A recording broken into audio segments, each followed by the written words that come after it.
रामकृष्ण हरी सर्वांना. तुमचं माझ्या DK व्लॉग चॅनलमध्ये मी स्वागत करते. आज मी इथे माझ्या मिनी व्लॉगमध्ये खमंग थालीपीठाची रेसिपी शेअर करत आहे.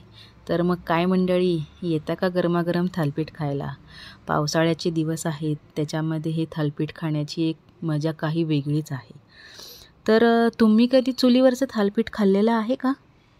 आपल्या गावाकडचा मस्त तो पाऊस, त्यामध्ये चुलीवरचं गरमागरम थालीपीठ, त्या चुलीची गरम ऊब, चुलीचा धूर, त्यामध्ये ते खमंग तव्यावरचं थालीपीठ कधी एकदा आपल्या ताटात वाढते असं आपल्याला होतं नाही का? मी नुसतं सांगते तर माझ्या तोंडाला पाणी यायला लागले.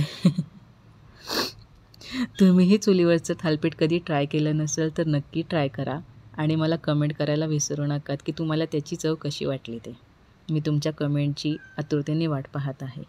आज मी इथे कांद्याचे थालीपीठ मी इथे जे पिठे वापरले आहेत ते तुम्हाला सांगते थोडक्यामध्ये. मी गव्हाचं पीठ, ज्वारीचं पीठ, मुगाच्या डाळीचं पीठ, बेसन पीठ, तांदळाचं पीठ आणि उडदाच्या डाळीचं पीठ असे सर्व पिठे एकत्र करून हे कांद्याचं थालीपीठ मी बनवलेलं आहे, जेणेकरून हे जरा जास्तच पौष्टिक होईल.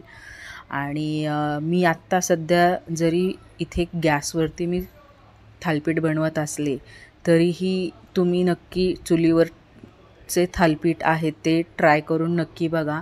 कारण का गॅसवरच्या थालीपीठाची चव आणि चुलीवरच्या थालीपीठाची चव दोघांमध्ये भरपूर अंतर आहे. त्यामुळेच मी तुम्हाला आवर्जून सांगते की नक्की तुम्ही चुलीवरच्या थालीपीठाची चव घ्या आणि मला कमेंट करून नक्की सांगा की तुम्हाला ते थालीपीठ कसे वाटले. आणि तुम्हाला जर असेच भरपूर अजून व्हिडिओ पाहायचे असतील तर माझ्या चॅनलला नक्की सबस्क्राईब करा, जेणेकरून तुम्हाला नवीन व्हिडिओ आलेले समजतील. आणि असंच मला भरभरून प्रेम द्या.